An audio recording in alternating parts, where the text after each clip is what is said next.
Bonjour tout le monde. Donc aujourd'hui, on continue notre exploration de la respiration.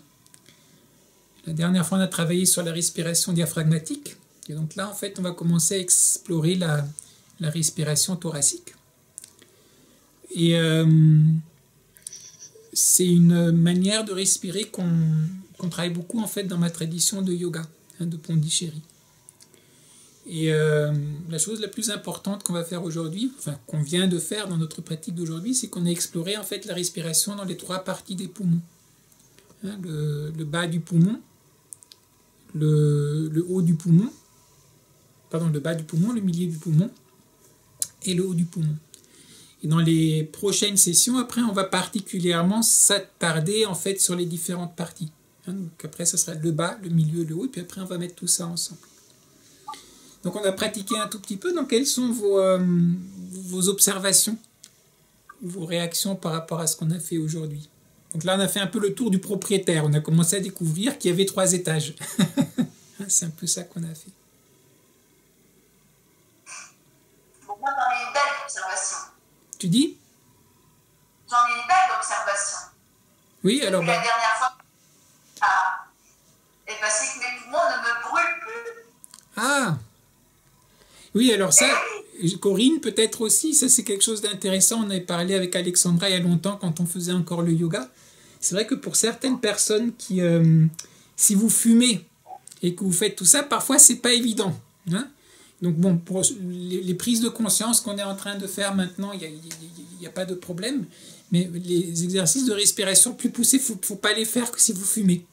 Mais je me rappelle qu'Alexandra, au départ, tu avais vraiment un peu les problématiques aussi. Et peut-être que là, ça fait assez longtemps que tu as arrêté, finalement, maintenant. Donc peut-être que c'est ça qui fait que ça commence à devenir plus fluide, pour ainsi dire.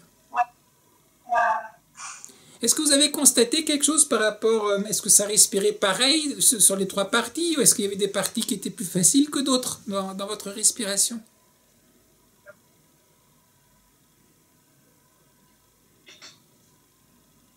J'ai trouvé que le fait de se concentrer... Oui. Vas-y Françoise.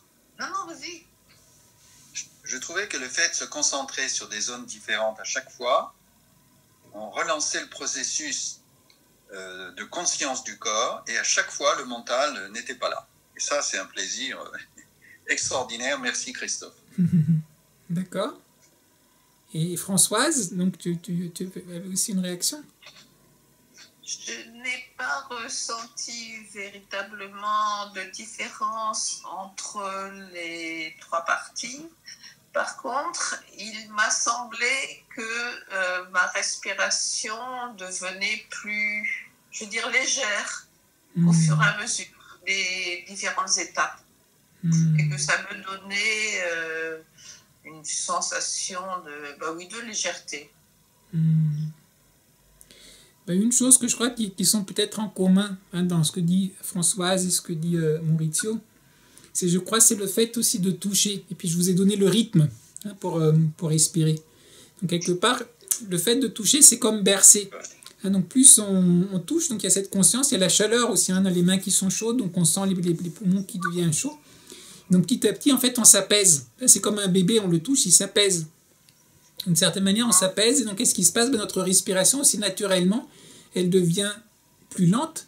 Mais là, comme le rythme, je l'ai donné, en fait, elle devient plus subtile aussi. Elle devient moins grossière, moins forcée. Votre réaction est intéressante. Il y a pas mal de personnes, moi je faisais partie, où en fait au départ, je n'avais pas la sensation que je respirais de manière aussi facile, on va dire, dans les 3 parties des poumons. Parfois, il y a certaines personnes qui, par exemple, qui respirent très bien sur le haut des poumons, mais par contre, quand ils mettent les mains sur les bas des poumons, ça, ils ne sentent pas bouger, ça bouge pratiquement pas. Puis d'autres personnes, le bas, ça fonctionne, le milieu, ça fonctionne, mais c'est en haut, en fait, que c'est un peu moins ouvert pour respirer. Donc si effectivement, pour vous, les 3 étaient à peu près pareils, ça signifie, c'est bien, ça veut dire que vos 3 parties des poumons, en fait, sont équilibrées. Que vous respirez de manière assez équilibrée dans les 3 parties.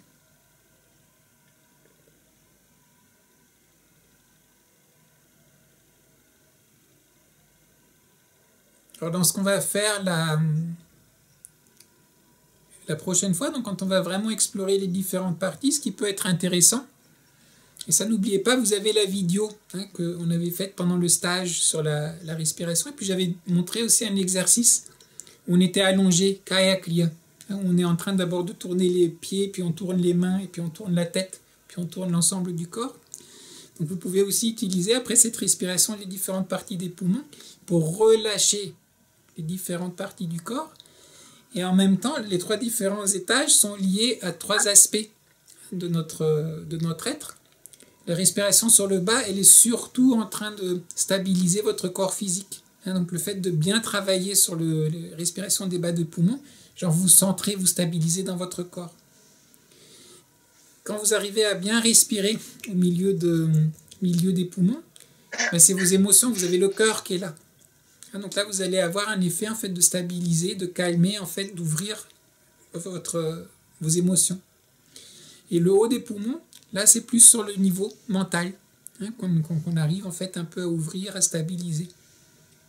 Donc le travail, en fait, c'est un travail qui est très simple, mais qui en même temps, bon, il va nous faire découvrir déjà comment on respire. Mais au-delà de la respiration, ça nous permet petit à petit, en fait, d'agir sur différents aspects de ce qui nous constitue. Est-ce que vous avez soit des constatations ou des questions par rapport à la pratique directement ou sur cette notion de la respiration? Ouais, un peu. Donc Tu m'as sûrement déjà répondu, mais par rapport au fait, pourquoi, si on compare par rapport, enfin, je ne sais pas si on peut comparer en fait par rapport pourquoi sur 6 ans ou sur 8 ans, ou tu accélères comme ça, enfin, tu fais sur plusieurs temps? La raison, c'est que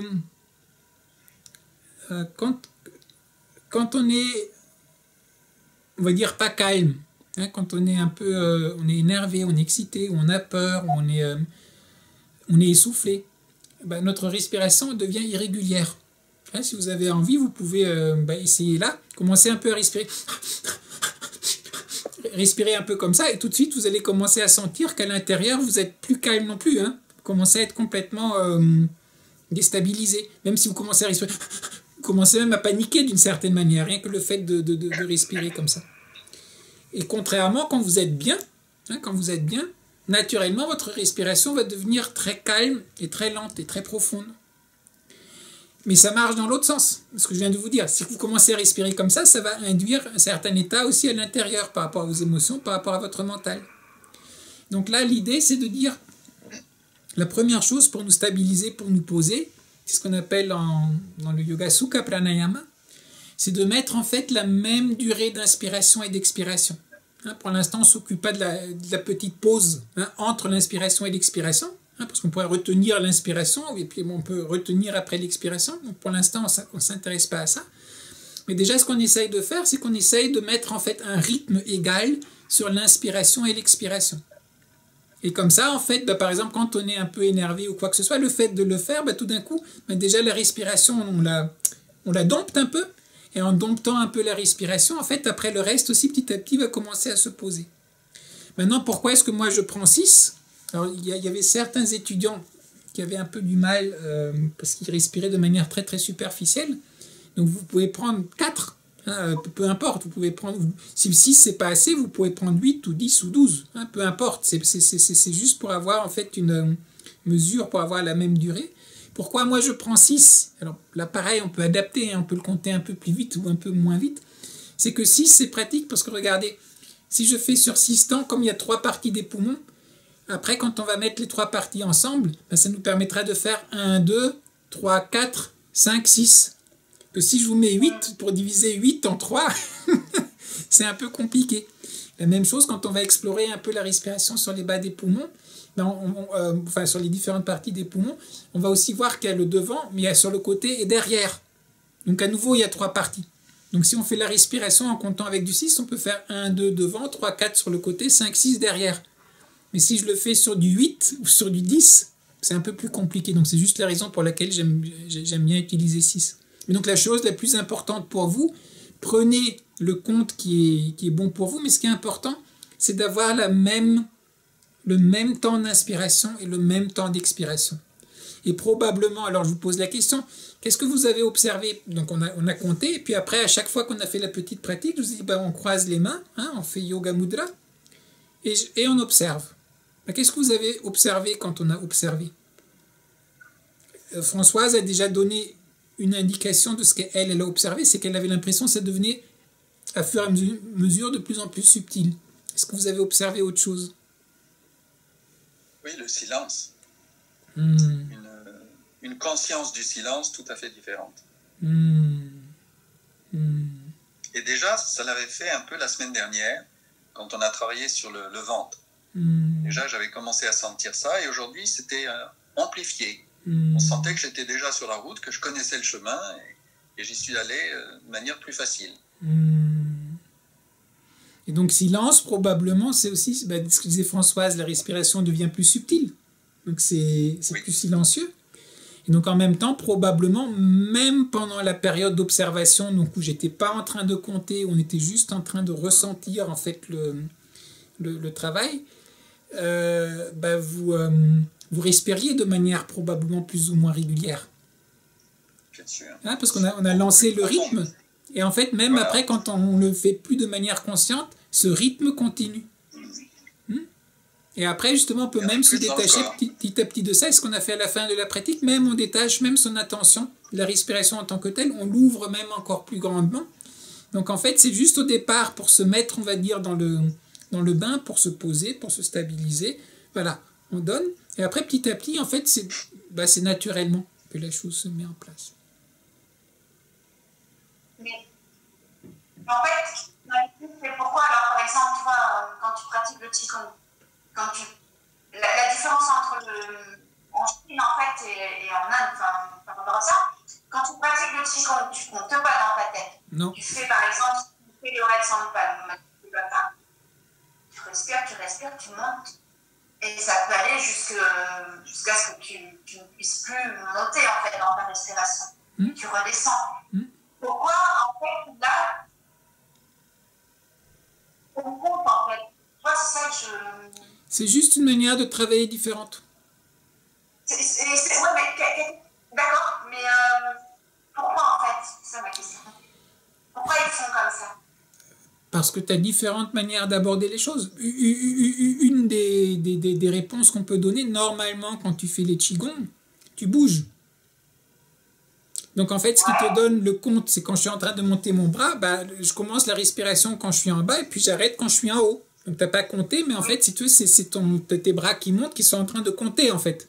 Puis après, je redescends et puis on le fait à la même vitesse. Hein, on ne fait pas je monte et puis hop, je descends. Puis je monte et puis je descends. Hein, on est sur la même vitesse. Donc chaque mouvement, comme en fait le mouvement à la même vitesse, donc en fait l'expiration et l'inspiration, naturellement, vont avoir la même longueur. Donc en fait, tu comptes sans compter. Dans les exercices de respiration, souvent en Inde, en fait, on va s'installer, on va s'asseoir, vous ne faites pas de mouvement. Vous êtes uniquement sur la respiration en tant que telle. Donc là, comme tu n'as plus ça, alors il y a certains exercices de respiration, au lieu de compter, on peut réciter des mantras, en sachant que tel mantra, en fait, il est telle longueur, donc mentalement, on peut réciter un mantra en inspirant, en expirant, etc. Donc à nouveau, ça vous donne en fait le compte. Mais au-delà de ça, c'est vraiment c'est des manières. S'il y a différentes manières, pourquoi pas explorer les différentes manières qui existent. Puis il y a certaines personnes qui sont plus attirées par l'un, certains qui sont plus attirés par l'autre.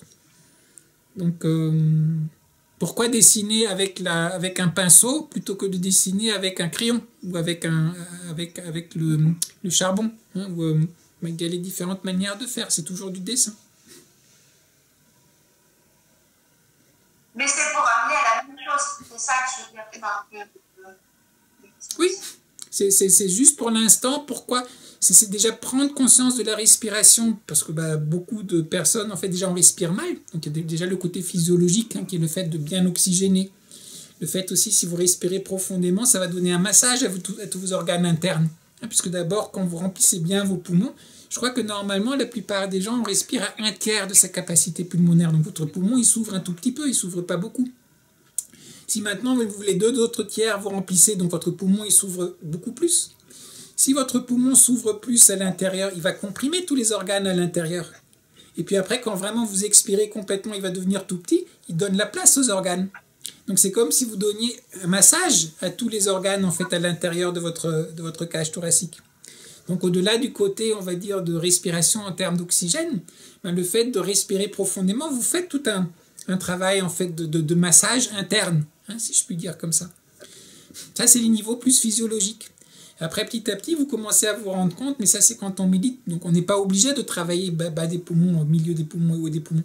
Je dis à la base, si vous faites juste la pratique de méditation de base, on regarde la respiration, ben, vous allez voir que votre respiration, petit à petit, elle va devenir de plus en plus subtile, elle va devenir de plus en plus longue. Et naturellement, vous allez commencer à voir que ben, quand ça respire à différents endroits, justement, en bas, c'est plus le corps, là, c'est plus les émotions, là, c'est plus le mental, puis après, on monte même encore au-delà. Donc, vous allez sentir ces liens entre les choses. Et quand je vous donne, par exemple, ce genre d'exercice, donc ça, c'est ma tradition de yoga, hein, dans lequel on travaille beaucoup cette respiration, donc, avec les différentes parties des lobes pour la mettre après ensemble. Mais à la base, les gens qui ont, entre guillemets, trouvé ça au départ, ils ont d'abord fait l'expérience et puis après, ils ont essayé de communiquer en disant « Regardez, ça c'est intéressant. Aviez-vous pris conscience que, par exemple, là aussi, ça respire ?» Pour certaines personnes, donc apparemment vous, peut-être parce qu'on travaille déjà beaucoup de Qigong, des Tai Chi et tout ça pendant des années, puis certains d'entre vous, même le yoga, on a travaillé pas mal de temps ensemble, donc vous avez déjà un peu l'habitude de tout ça, donc peut-être que ça a déjà travaillé. Mais pour des personnes qui ne l'ont jamais fait, pour certains, ils ne savaient même pas que ça pouvait respirer là-haut. Ou ce qu'on va voir les prochaines fois, certaines personnes n'ont jamais pris conscience que ça pouvait respirer derrière, hein, dans le dos. À la rigueur que ça monte devant, on connaît, mais que ça puisse faire quelque chose sur le côté ou derrière, on n'a même pas conscience que ça peut respirer à ces endroits-là. Et donc là, bah, c'est juste, c'est des petits outils qui permettent d'une prise conscience plus complète de ce qu'est la respiration et qui peut nous permettre après petit à petit, si on est intéressé sur le côté méditation, d'explorer après vraiment la respiration comme un pont. La respiration, elle est inconsciente, mais on peut la rendre consciente. Et quand vous commencez à travailler de manière consciente avec la respiration, c'est comme un pont qui vous permet d'aller à certains endroits. Par exemple, pour reprendre les mots de Maurizio, pour aller dans le calme ou dans le silence. Comment on fait pour aller dans le calme ou dans le silence quand on est complètement énervé, etc. Un des bateaux, j'ai vu les bateaux, j'étais un peu à la plage tout à l'heure pour pratiquer un peu, donc il y avait les bateaux à voile, c'est pour ça que j'ai l'image du bateau dans la tête. Un des bateaux qu'on a, nous, pour voyager à l'intérieur de nous-mêmes, c'est la respiration.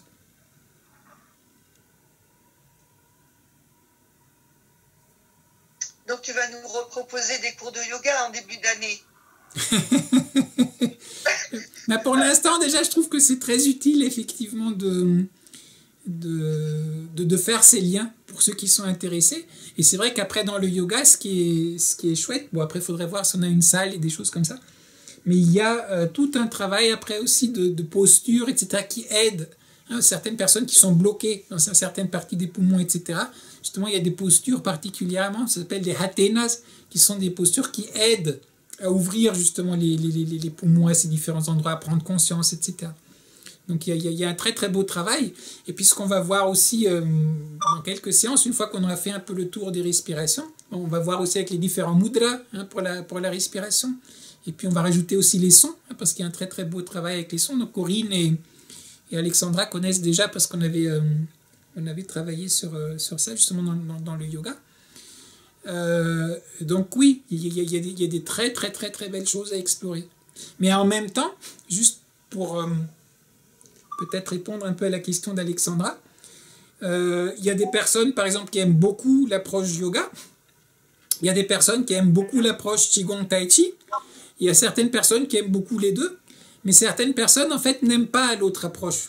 Moi par exemple j'ai une tendance à préférer l'approche naturelle, on va dire plutôt de Qigong, Tai Chi, etc. méditation. Mais ce dont je me rends compte, c'est que j'aime aussi l'autre en complémentarité pour mettre le doigt sur certaines choses. Et en fait, si vous avez le temps de beaucoup travailler tout seul, une des choses que j'ai constatées, c'est que beaucoup de choses, en fait, les exercices, mais c'est la même chose pour les Qigong et le Tai Chi, qu'on vous donne comme des outils de travail, c'est quoi? C'est que c'est des sensations qui sont venues à quelqu'un qui a juste, vous mettez à l'écoute de vous-même. Et puis vous voyez, tiens, il y a des choses intéressantes là. Et donc on dit, tiens, regardez, essayez ça. Qu'est-ce que ça fait? Et c'est pour ça que je vous donne à chaque fois ce petit temps en disant, voilà, on se pose. Enfin, je dis pas ça, on dit, hop, on recroise les doigts et on observe. Pourquoi je vous dis ça? C'est à vous d'observer. Donc c'est aussi de sentir qu'est-ce que ça fait quand je fais ça. Et par exemple, toi Alexandra, si tu le fais un peu pendant un certain temps, là par exemple cette respiration-là, toi-même, de voir en quoi est-ce que ça me donne quelque chose de différent ou pas que quand je suis en train de pratiquer mon Qigong. Si pour l'instant tu te dis, non, ça m'apporte rien de plus et j'aime pas, ok, laisse-le de côté pour l'instant.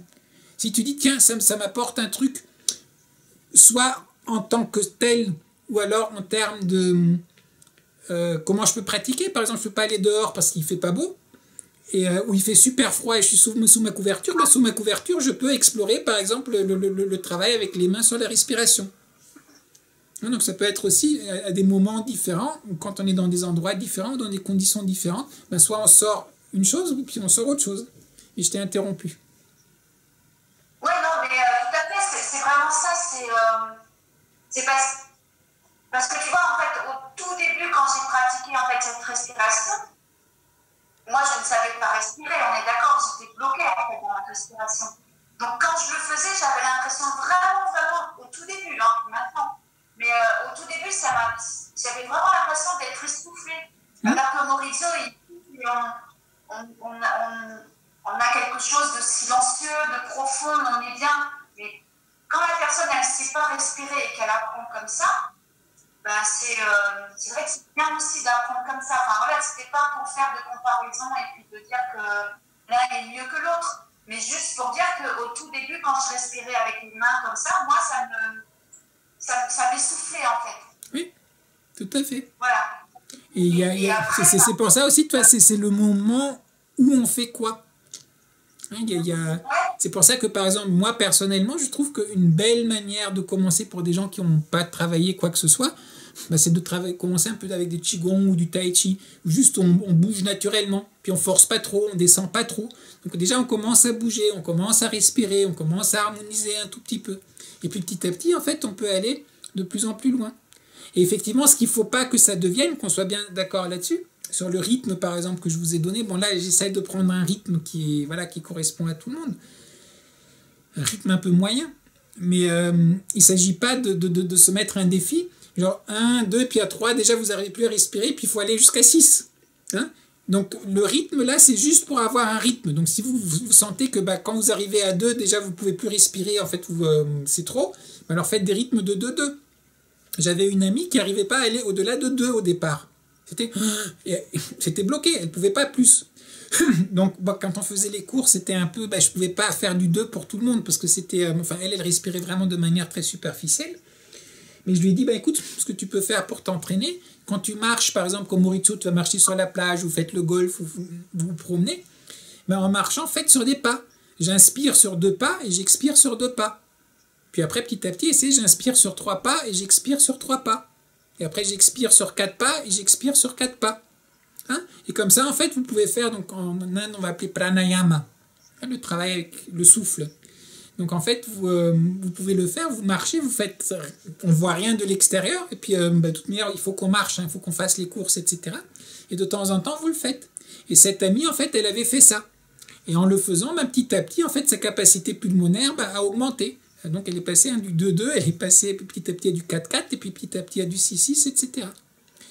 Donc ce qui est vraiment important, c'est un peu comme dans le Qigong, je vous dis au départ, si votre respiration est très superficielle, j'inspire et j'expire.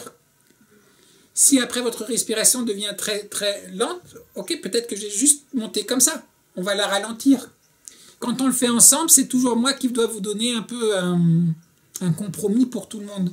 Mais quand vous êtes chez vous, il faut compter, et puis quand vous comptez, le Qigong, quand vous le faites, il faut le faire là où c'est naturel pour vous. Là, pour l'instant, on n'est pas du tout en train d'essayer de faire des choses où on force quoi que ce soit. On ne force pas. Hein, l'idée, c'est pas, il faut que j'arrive à 6, puis vous expirez, puis genre vous avez fait 3 respirations en comptant, et puis vous êtes complètement par terre, parce que c'est pas l'idée. Hein, là, l'idée, c'est vraiment, c'est juste, pour l'instant, déjà de prendre le rythme. Et j'avais une autre amie, qui elle, dès qu'on lui disait mettre l'attention sur la respiration, ça la bloquait entièrement. Alors là, c'est embêtant. Parce que je disais, oui, on respire. Dès que je disais le mot respirer, ça bloquait tout. Alors quand tous ces arts sont beaucoup basés sur la respiration, comment faire?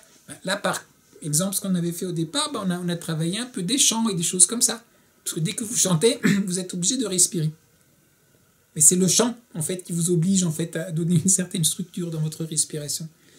Donc, en fait, selon les problématiques aussi des uns et des autres, il y a différentes voies d'approche, hein, pour essayer petit à petit déjà de prendre conscience peut-être de où ça bloque, et puis après de trouver un moyen, en fait, pour petit à petit ouvrir les choses. Pour illustrer ce que tu dis, vas-y. Corinne, je crois, vous voulez dire quelque chose.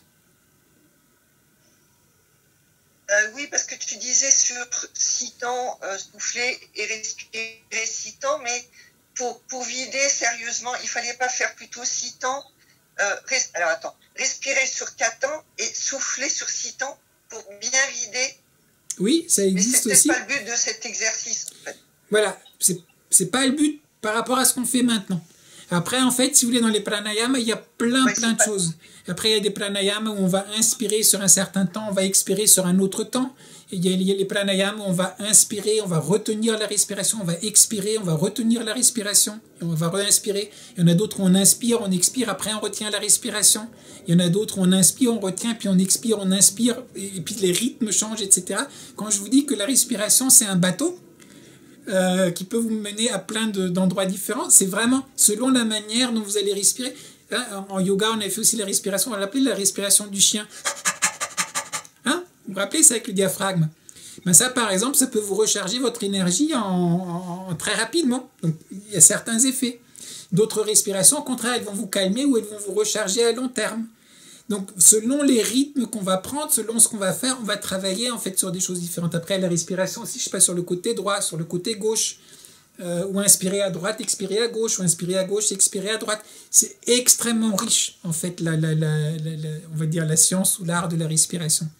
Mais là, pour l'instant, où on en est pour l'instant, tu vois, c'est juste, on essaye, déjà, on est à la base, là, on essaye de se dire, on se pose, puis on essaye déjà de mettre un peu un rythme équilibré là-dedans, et puis on essaye de prendre conscience des différentes parties et de petit à petit arriver d'une respiration agitée, superficielle, petit à petit vers une respiration qui nous pose, qui nous ancre, qui nous stabilise et qui nous ouvre.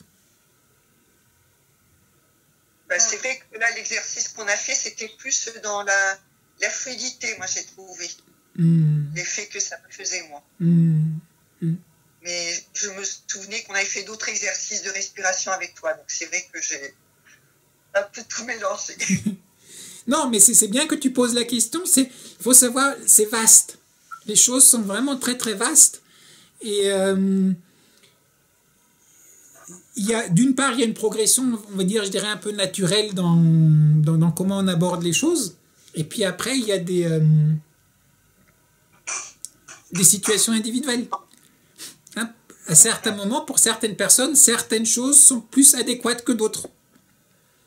Et ça, c'est le grand avantage quand vous pouvez travailler avec des gens qui ont un peu l'expérience, parce qu'ils peuvent vous dire, mais tiens là, laisse tomber ça pour l'instant, travaille plutôt ça.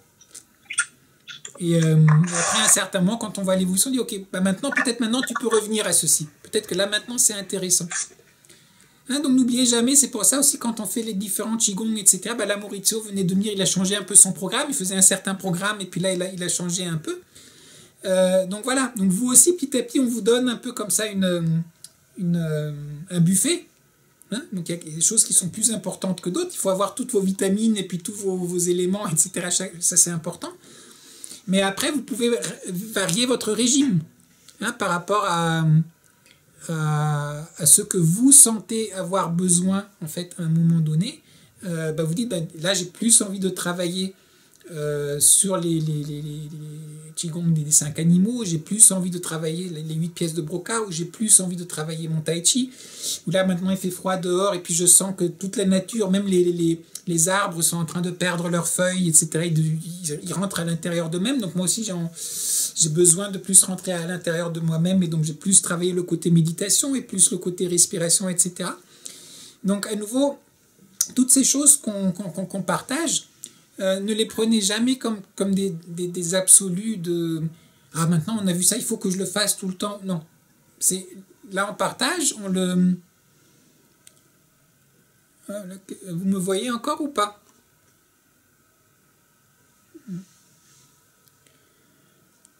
Et oui, je vous avais perdu pendant une petite seconde.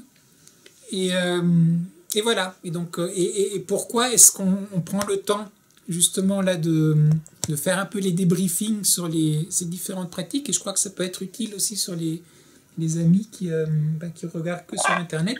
C'est justement là, en parlant, on peut donner un peu le contexte, parce que parfois on fait les pratiques, mais on donne pas le contexte en fait de la pratique. Alors les gens ils pensent que c'est une pratique comme ça dans l'absolu ou quoi que ce soit, alors que c'est vrai que c'est important de comprendre un peu les tenants et les aboutissants de pourquoi est-ce qu'on fait ce qu'on est en train de faire. Voilà. Il nous reste à peu près 4-5 minutes donc avant que la session là, elle va terminer. Donc essayons dans ces 4-5 minutes de terminer sur l'histoire de la respiration. De toute manière, on reviendra aussi la prochaine fois et les fois d'après pour que la prochaine session, après, on puisse dédier aux lettres. Donc, est-ce que vous avez encore des questions plus pointues, vraiment sur la pratique qu'on a faite aujourd'hui? Ah, bonjour, Edula. Ça va? Vous avez le bonjour des Landes. Ah, merci. Le bon air revigorifiant des Landes. C'est la première fois que je fais ça par téléphone. Voilà. Ça va? Ça s'est bien passé? Écoute, on est en train de boucler en fait la discussion sur la respiration, parce que tu arrives en fait juste à la fin, et puis je vous enverrai tout de suite l'adresse après pour la discussion sur les lettres. Et donc, ceux qui ont fait la pratique, donc dites-moi, donc est-ce que vous avez encore une dernière réaction ou question par rapport à ce qu'on a fait? Oui, c'est trop court. Ah, ça. Alors pareil, vous voyez, là je profite, il fait tellement beau. Là, parfois, je passe 2 à 3 heures le matin à la plage juste pour respirer au bord de la mer. Je fais rien d'autre que de respirer, en fait. Donc effectivement, là, on a 40 minutes, ça passe vite à respirer. Mais là, à nouveau, donc n'hésitez pas. Là où, par exemple, là, on a fait 6 fois en bas, 6 fois au milieu, 6 fois en haut. Quand vous êtes chez vous tout seul, vous avez, si vous avez envie de faire ça toute la journée, vous êtes les bienvenus. Ça peut que faire du bien. Et si vous avez l'occasion, vraiment ça, je vous... Enfin, moi, je le fais parce que j'ai un peu les poumons voilà, qui ont besoin que je les entretienne. D'aller respirer au bord de la mer, si vous avez cette occasion, certains d'entre vous, c'est magnifique, faites-le. Entre faire la respiration chez soi, à la maison, dans sa chambre, ou de faire la respiration au bord de la mer avec cet air marin, c'est incroyable. Et au-delà de l'effet physiologique, vous posez au bord de la mer, la manière dont votre esprit va se calmer, comment vous-même vous allez... Oh, c'est vraiment, c'est tout à fait extraordinaire. Et on a la chance, nous on a la mer là, donc on peut le faire.